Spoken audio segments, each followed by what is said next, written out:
Alright guys, I promised a video on how the continuous flow 55-gallon drum is doing. It looks like I checked it last. How am I gonna get this? Okay, it's gotta go. No?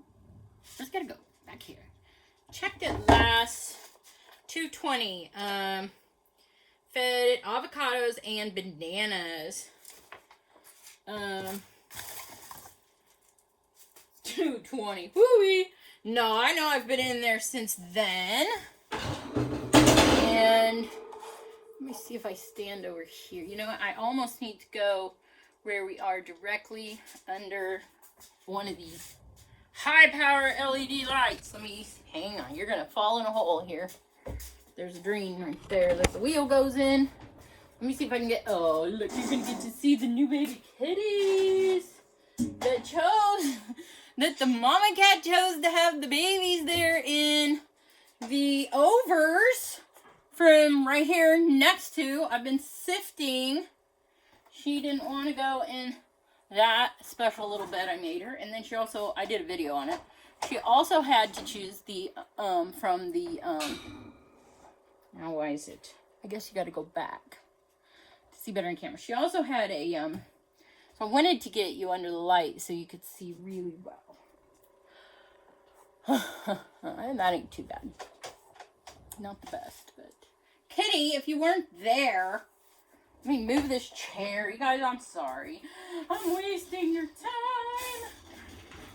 Oh, but trust me, I cannot cut and edit, and this looks good. The lighting. I should know before I start a video. I've got to try to deal with lighting. That's good.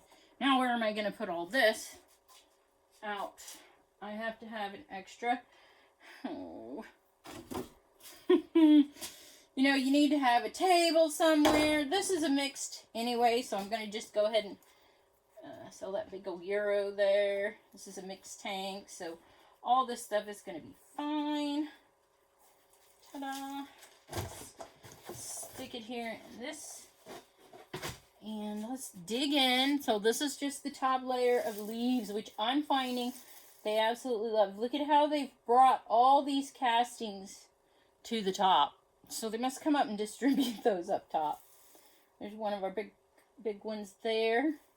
Oh, here's a little guy. So we've got, definitely got breeding and eggs hatching. Oh my.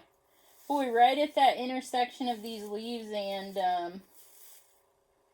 there is a lot of cocoons going on. So this is how I've just been adding new stuff to the top. Moisturizing, adding new to the top. I probably got a good 8 inches, it looks like, of new sub.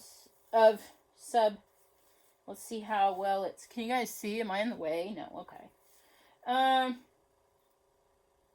Boy, there's a lot.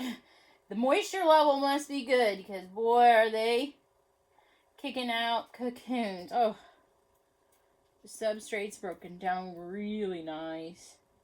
Large cocoons in there. So at least the top layer looks like it's doing well. Now, I did bring, I swear I brought over. I have, you know, there's the opening. Can you see it there? Now I'll demonstrate what I had planned to do. Gotta go get that. Left it on the table over here. I almost need another light. I'm not going to say that to the electrician, though, because we got 6 in here now, so. I'm going to go underneath here. I haven't tried this yet, but I'm going to give it a shot. So we made these the width of whatever device we came up with to go in between them. So don't just go and build a continuous flow and assume that you're going to be able to get up in there and rake out the castings. So we designed it according to our tool. So I can just take this tool. Now, I've never done this before, so remember that the first thing that I put down in this bin was paper, so that whatever substrate I put in didn't fall through the... So we're not quite pulling out casting right now, I believe. I believe what we're pulling out is the... Okay, I wonder what that is. Just the paper, and I don't think they really devoured that yet. I'm just gonna rake some of this. And then I'm going to grab it and show you about what it looks like coming out of here. Let's see if we got like worms or anything. Oh my. Let's just bring it to the top. Hope I didn't moon you. Never thought about that. Looks like it's working down pretty good. There's a cocoon. Oh, 2 cocoons. Very moist there on the bottom. I will say that. So the cocoons are coming through.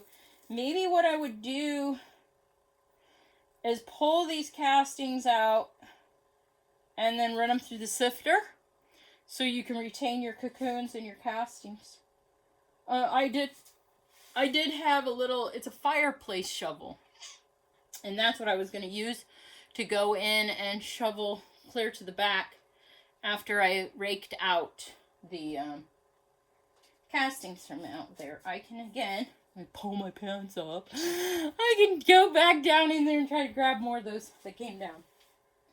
Ooh. There's a lot of dry ones, so something must have fell down in here throughout all along. Kind of, sort of. I need a bowl or something. See? So they're really pretty stuck together. So they're very moist down there. I was kind of wondering if since the air got to the bottom of it, if it would be super dry or not. It's not. It's super wet. So we'll just continue to monitor and see about how much moisture we need to add to the top to keep the rest of the... It looks like a worm might have came down. I might have grabbed a worm when I was raking there. I'll have to put a light under there and see what all came to the bottom. But I don't think I need to add any moisture here. It may be that if I keep this covered with those newspapers real good, and then keep adding the leaves, so when those leaves break down, they actually, through catabolism, release moisture. And that's what composting does, basically. It releases moisture. So this seems to be something like a barrier that'll hold the moisture. So not too much moisture escapes from the top. I notice if you leave the leaves only, a lot of moisture will escape from the top. So I go ahead and just take these shredded newspapers and form a layer or a barrier there so that they don't lose too much moisture. And then I also have the lid that I do keep the lid on. So I was monitoring that. Do I need the lid on? Do I not need the lid on? Yes, I feel like we need the lid on because I feel like we're going to lose too much moisture if we take it off. Oh, so much to it. So many factors that come into play that you gotta know. It all matters, darn it! Alright, I might add another piece of wet paper to this. But there you go. There's your video on update for the continuous flow 55-gallon drum. Seems to be working as it should. We'll just slowly keep adding materials now over time. And it'll mature and get better and better, the biology in it. And just continue to give off castings out the bottom. We'll scrape those out and sift them. And then we'll retain the cocoons and do the castaway with the castings. Make sure you're all doing the castaway. I'm going to have to come up with a song for the castaway. And we'll catch you in the next video. Which I'm trying to think of what that's going to be. We're going to do a garden tour, I think. But it's not a garden. It's just a flat worm bed. It's a worm bed. Not a worm bin. It's a worm bed. So I'll give you a tour of my worm bed that I'll be putting in a cover crop of diverse vegetables that I can benefit from as well. Alright guys, stay tuned. It's a rainy day, so I'm going to be making the videos to go ahead and pile up. I hope you don't miss me. Stay tuned and stay safe. I hope to see you in the future.